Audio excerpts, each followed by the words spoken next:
transitioning from a career in the armed forces to the civil street offers veterans a compelling pathway to capitalize on their unique skills, leadership experiences, and dedication to service.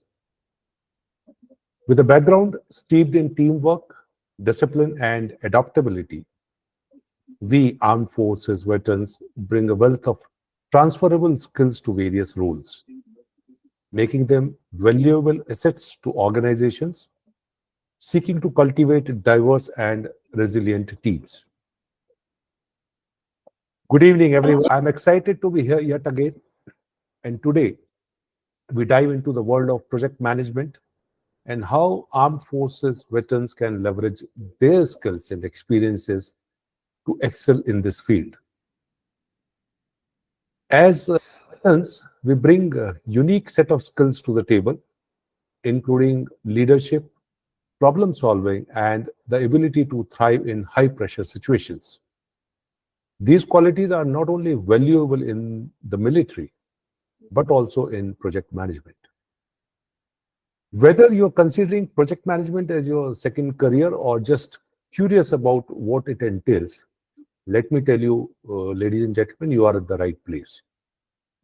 I am Group Captain Manish Sharma, an Indian Air Force veteran, having served the organization in various capacities, including finance, HR, general administration, and IT for about 35 years. I have now started a financial consultancy where we guide individuals on management of personal finance, including investments, risk management, and compliances.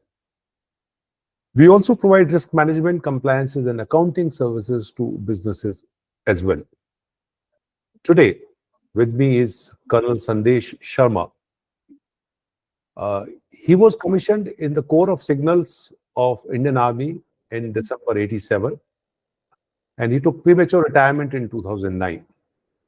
With 3 decades of experience as an Army officer and a diplomat, Colonel Sandesh has had experience in leadership, operations, training, and managing projects in international environment. An executive coach, he has been coaching, training, and motivating professionals at all levels in Indian and multinational organizations across all industries.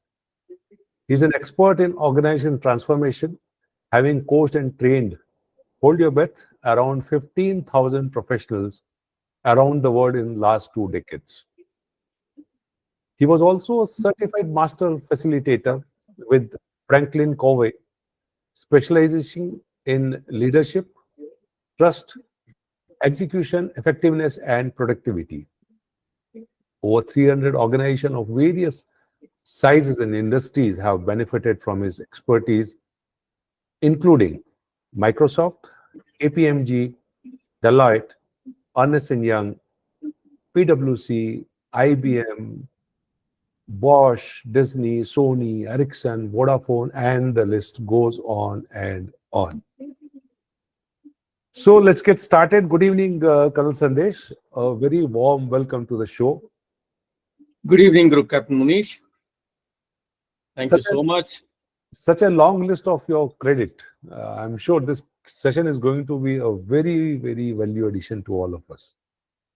Thank you very much. I would only say that I was lucky that I've got these opportunities, and I will surely try to contribute to best of my capabilities for the benefit of the fraternity here. Whatever I know, of course, I will share that with you. Thank you. Thank you. Sir, last few years have seen a plethora of opportunities for veterans in the corporate world. And project management appears to be heading the chart for the veterans, on their wish list. No, absolutely, Manish, you are absolutely right. In fact, tell you the fact that corporate world has really understood the skills and the capabilities which we fraternity officers bring on the table, and they've seen the value in it. And that's why, last almost about 2 decades, or surely about last about 15 years or so, they have been expert in hiring officers from the fraternity. Project management, yes, it takes a lead. One, because it becomes an industry neutral domain, And secondly, I think it comes naturally to the armed forces officers, because what is project management? Is primarily understanding the requirement of the customer or the stakeholder, then to be able to plan it properly, delegate the job to people and team members in an effective manner, plan it, and then execute it. And if you look at it, what is our expertise? We armed forces officers are best in execution and making sure that we deliver the outcome in the right quality at the right time. And that is why, obviously, the project management becomes a natural, skill which almost every armed forces officers already possesses, and hence the corporate world is capitalizing on that.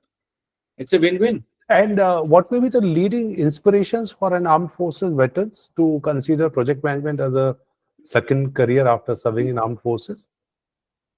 See, first of all, I would say that the nature of work is almost similar to what we have done in the uniform. So obviously, it becomes much more easier to do the job. Only thing is the terminologies are different than what we use in the armed forces. It doesn't take much time to get adjusted to it.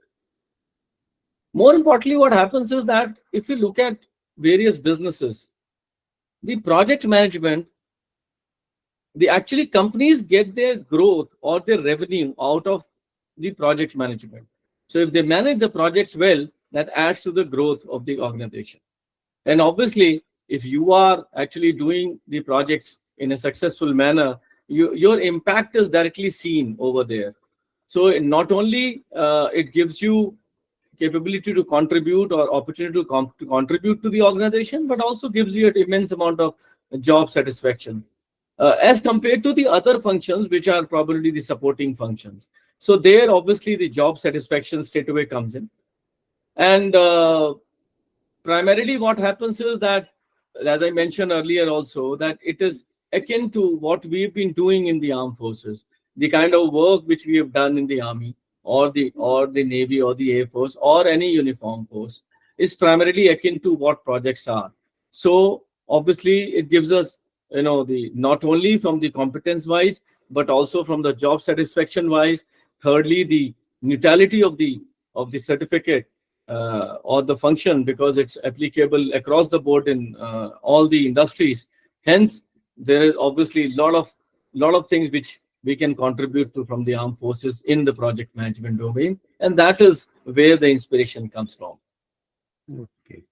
And that means the experience in military prepares us for a career in project management. Is that so? Oh yes, Manish, let me tell you one thing. We do so many things. We may not call them as projects, but they are actually projects. If I may take the example of an infantry officer. What does the infantry officer do? He would probably do the collection of int from a particular target area. That is a project. Probably you will do a surveillance from physical or electronics means. That is also a project. When it comes to launching an attack, even that's an operation. We move troops from one place to another. Units move from one place to another every 2 years or 3 years. That itself is a project. When it comes to technical arms, of course, the signals or EME, whatever work you're doing, you can convert it into a project. Leave aside the operational work. We all know we are from the fraternity. We do the other things also, like organizing sports function, organizing the unit raising days and all that. These are also projects. And of course, not forgetting the inspection and the senior officers visit and the parties. So these are all projects. And we know that there is nobody who's better than us to organize all these things. Since this comes naturally to us, it's just a matter of using applying this in a different domain with different terminologies. Once you understand that, our expertise straight away come in. The number two, the next thing is that we are good in execution. There is no doubt about it. As well as we are very good in people management skills, and that is where it comes very, very handy over. And what career options open up for individuals from armed forces after having completed the PMP certification? PMP certification opens all kinds of options to you. Why? Because number one, PMP is an industry neutral certificate. it is synonym to leadership and professionalism as far as the corporate world is concerned. So whether you're looking for a job in the consulting domain, you're looking in the FMCG, you're looking in the construction industry, you're looking for job in the consulting, you're looking for IT and telecom, you name an industry, and everywhere the PMP certification is recognized and respected.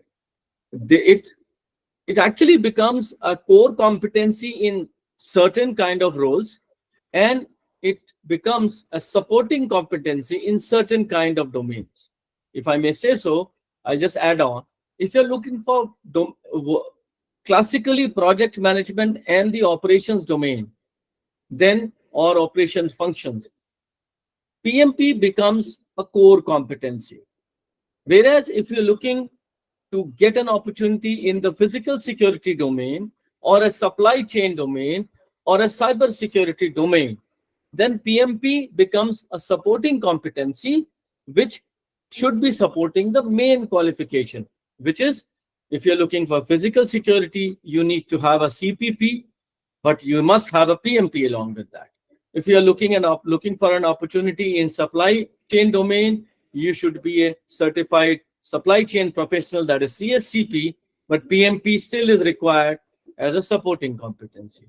Likewise, if you're looking for an opportunity in the cybersecurity domain, you need to have the CISSP certification, but again, the PMP becomes a supporting competency.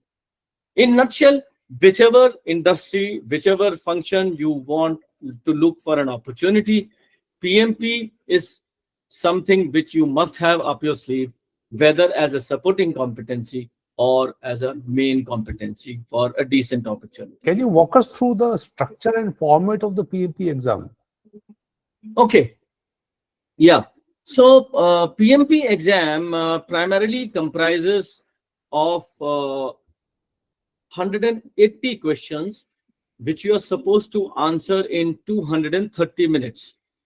These questions are objective type in nature with no negative marking. So these 180 questions are actually divided into blocks of 60 questions each. Now, when I say those 230 minutes are given to you in the kitty, over and above that, there are 2 10 minutes break also given to you. So what happens is, once your exam starts, when you finish off answering the first lot of 60 questions, that is question number 1 to 60, there is an option comes to you whether you want to go in for a break or not. If you want to go in for a break, the break is extended for 10 minutes to you. That's a maximum limit you can have a break for. You can actually go in for shorter time also. So once you finish off those 60 questions, you can change or review the answers, whatever you want to. Once you go in for the break, those 60 questions are submitted to the PMI. Then 10 minutes break. After the 10 minutes break, again the clock starts running and the 61st question appears to you. From 61st question to the 120th question, again the same time will continue. And whatever time you've taken, again a summary page will appear for next lot of 60 questions. You want to change or review any question, you can do that. And then the option will come whether you want to go for a break or not. If you want to go for a break, the 10 minutes break is available to you. And whatever is the time available to you out of the total kitty of 230 minutes, that is available to you for the last lot of 60 questions. So this is the way the exam is conducted. The structure of the exam, the syllabus of the exam is project management knowledge in terms of the predictive methodology of project management and agile methodology of project management. So it is 50% weightage is given to the predictive methodology of project management, and the balance 50% is given to the agile or the change-driven methodology. And the participants or an aspirant is evaluated in 3 domains. Those 3 domains primarily are, one is the process domain, which has a 50% weightage. Then as a people domain, which has about 42% of the questions, and the balance 8% goes to the environment. So this is how the whole exam is structured and the exam is conducted. You have two options to take the exam. You can take the exam in the Pearson View examination centers, which are available in all around the world, and you can also take an home exam in case you don't have any examination center in your city. You can book a slot for your home exam and you can take the exam from the comforts of your home. Although there are different conditions which are given on the website, you need to fulfill before you actually go in taking the home exam. And like you said, there are three sessions, each for 60 questions Yeah, each. yeah. So, supposing when participant completes the third session, Yeah. he is left with, say, around 10 minutes of some time for revision. Okay. Can we still go back to the first session and review the questions and answer? Good question. So what happens is, once you go in for a break, in the first segment when you did was question number 1 to 60, once you go in for a break, before that there's an option given to you to review it. Whatever you do with that, once you go in for a break, those first 60 questions are submitted to PMI. Now you cannot go back to them. Okay. Likewise, in the second lot, question number 161 to 120, once you move out to question number 121, the next lot of 60 questions is deemed to be submitted to PMI. You can't go back. So your question, when at the end you're left with 10 minutes or so, you can only review the questions from 121 to question number 180. Last lot of 60 questions. Fine. So, what is the kind of study material or resources do you recommend for PMP Okay. exam preparation? Yeah. So there are actually, Manish, there are plethora of material available for PMP exam, but I always tell people that you must have a focused approach. The idea is not to do a research in project management and go through all kinds of material on project management. You should only lay your hands and spend your time on the material which is going to make sure that you achieve the objective of becoming a PMP. So the prescribed material or the preferred material is, of course, there is a book which is released by the PMI themselves, that is Project Management Institute, which actually issues the certificate of PMP. They actually promulgate the framework of project management by means of a book which is called the Guide to Project Management Body of Knowledge. We call it as PMBOK. Now, periodically, they keep on releasing the latest edition of the PMBOK, primarily which is aligned with the updated methodology of project management. As the advancement of technology or the industries are happening, the organizations are managing their projects in the latest manner. So they release the best practices through that document. So primary document is that book, that is a PMBOK. As of now, PMBOK 6th and PMBOK 7th, both editions are to be gone through by each participant, or each aspirant who wants to take the PMP exam. Over and above that, you may lay your hands in case there is a doubt in reading the PMBOK and there are some gaps in your knowledge. Then I would only recommend one additional book to all the PMP aspirants. It could be book by anybody. However, in my experience of having trained so many people and having done PMP myself, I have found the book by Rita Malkahi to be the best supporting book. So I strongly recommend that you should go through the PMBOK edition as well as the book by Rita Malkahi. And these two books, or maybe three books, because PMBOK 6 and PMBOK 7, both you have to go through now. These three books are more than sufficient for you to crack the PMP exam. Okay. What advice do you have for someone considering pursuing PMP certification? Okay, now advice in terms of various stages, there will be many advices. First and foremost, I would request all all the aspirants to be very clear why are they getting into doing PMP. Because if the reason is clear, if the why is clear, how becomes much more easier. Because once you start, traveling the journey, there are bound to be some speed breakers. And the reason is not clear, then people give, way to those obstacles and they may leave the journey halfway. So one is that you should be very clear, why are you doing PM and how important it is. Then comes the agency from where you should take the training. And this is where I found, in my experience, our forces officers, they lose out on many fronts. One is that we are not aware about the corporate world, and because of the lack of knowledge, we'll end up, getting into the wrong resource. Secondly, the environment, the corporate world environment is full of those agencies who will actually confuse you, who will actually, bombard you with so many, jargons and so many things which will actually tell them that it is very difficult to achieve, so that they can actually fleece money from you. So you should be very clear, where are you taking the training from? One is that people have to understand, because one of the criteria for becoming a PMP is that you should have 35 contact hours certificate.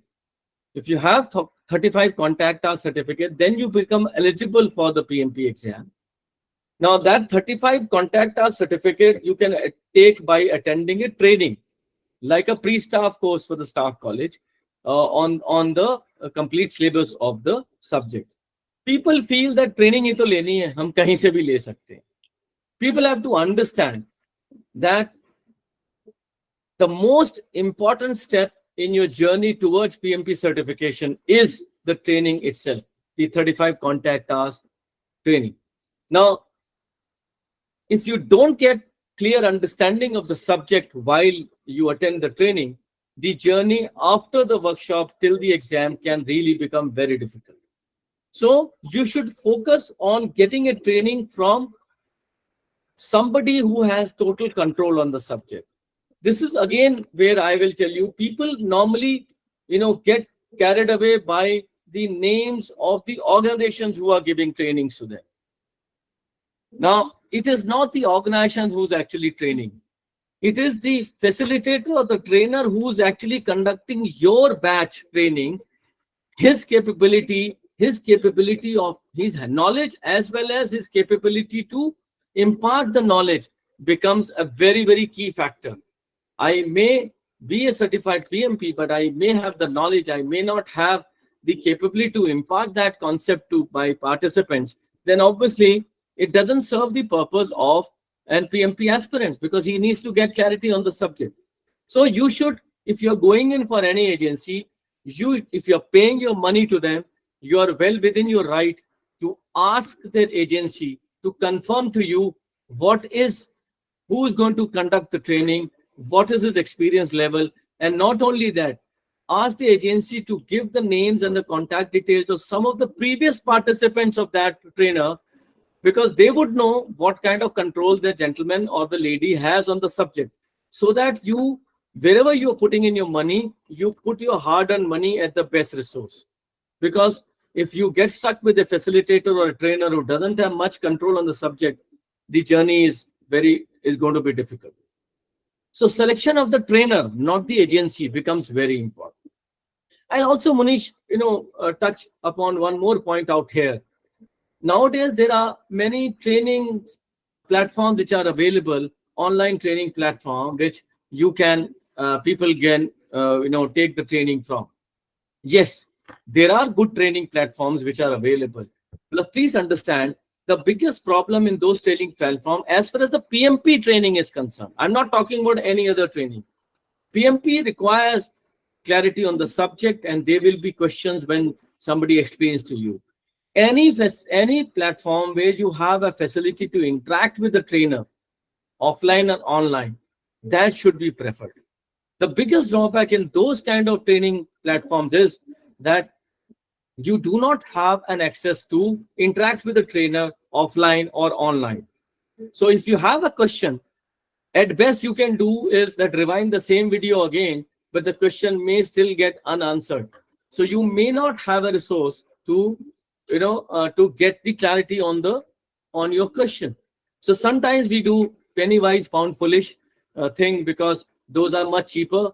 You go for a cheaper resource, but mind you, if you are looking to get the best certificate in the industry, it's worthwhile to send a decent amount of money, which will make sure that that $555 fee which you are paying to the PMI for the exam actually make sure that you achieve the objective. Otherwise, you may save few hundred or few thousand rupees, but you'll end up, wasting that $555 of the exam because you don't qualify in the first attempt. So these are few things which I would surely recommend to all the aspirants. The one more thing which is important is that anytime you get into the journey of PMP, you must have a clear-cut bandwidth of 3 months available to you to study. When I say 3 months, means on the average about 2 hours. Because if you have commitments and you start a journey, then you go back and then again you want to revisit, the journey can become difficult. So I would say that have a clear bandwidth. One is a clear reason why you want to get in. Second is the agency, not the agency, the trainer with whom you will get in.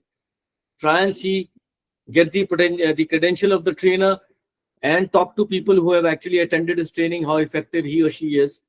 Next is try and avoid going to a platform where you do not have an opportunity to interact offline and online with a facilitator who's explaining the concept, and must have sufficient time to, once you start the journey, maintain the momentum and kill it. These are the few advices which I will give to all the aspirants who want to go in for a PMP certification. Okay, like when you also providing training to PSP aspirants. So when those the mandatory 35 hours of training is done. Yeah. So how do you assess the readiness of your students to take the PMP exam? Whether they are now fit to take the exam and save that $550? So there is a process to it, Manish, because as I mentioned that you must have a 3 months clear run, because you are not ready immediately after the workshop to take the exam. A workshop will give you the structure. Any facilitator, if I talk about myself, when I will explain all concepts to you. I will make sure that you understood everything. But that is only the superstructure or the foundation and the superstructure given to you. You really need to build the building on it. Why? Because the questions in the PMP exam are only situational questions. If you don't have clarity on the subject, then it becomes difficult. Secondly, the questions are slightly twisted. So you need to also understand that, where is the so-called ghundi or catch in the question, so that you can catch on to it and you are able to do it. So you need to first build up on whatever has been created in the workshop, and then you start doing some practice questions, and then I interact with people, and when I understand that, okay, this is the kind of knowledge level or this is the kind of confidence level the person has, then I tell them, okay, now you are in a position to take the exam. And that is why I remain in touch with my participants, not only during the workshop, obviously that then of course I'm there, but even after the workshop till they become the PMP, because it is very important.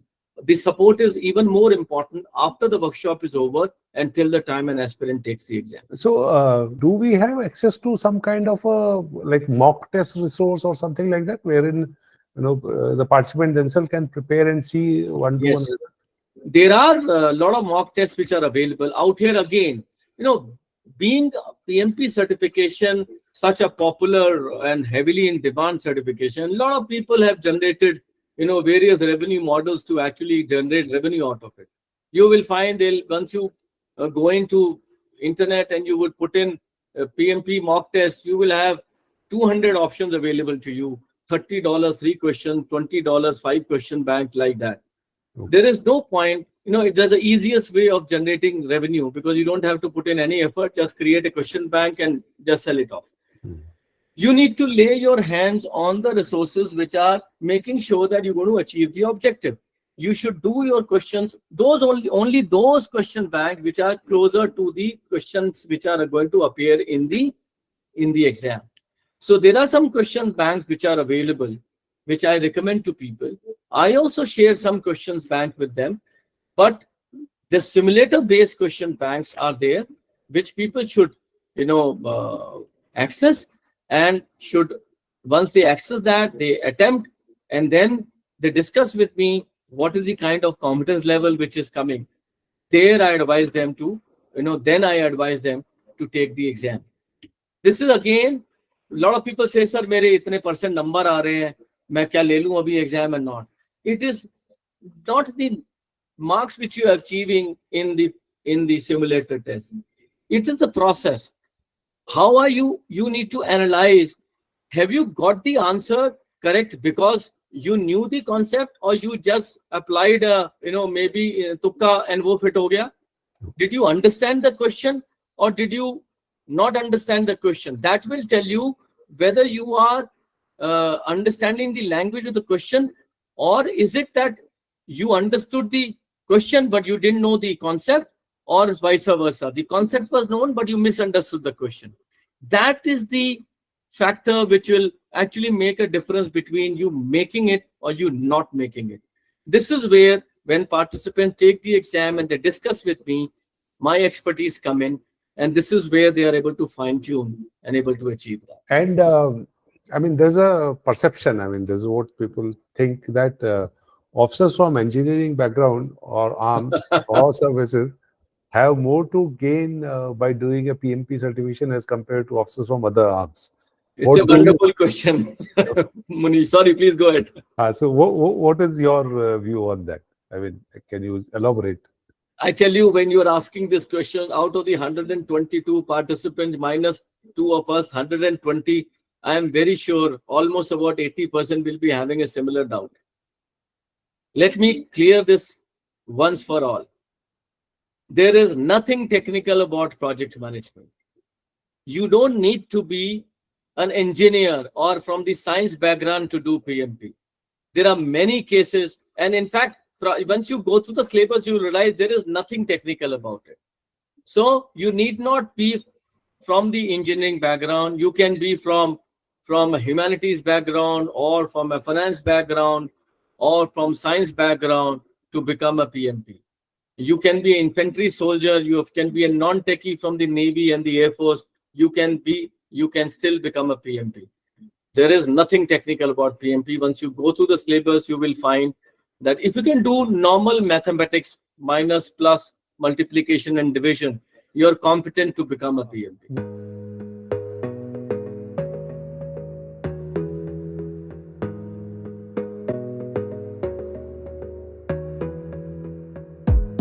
Gotta focus on yourself, on your faith, on your dreams, on your mind.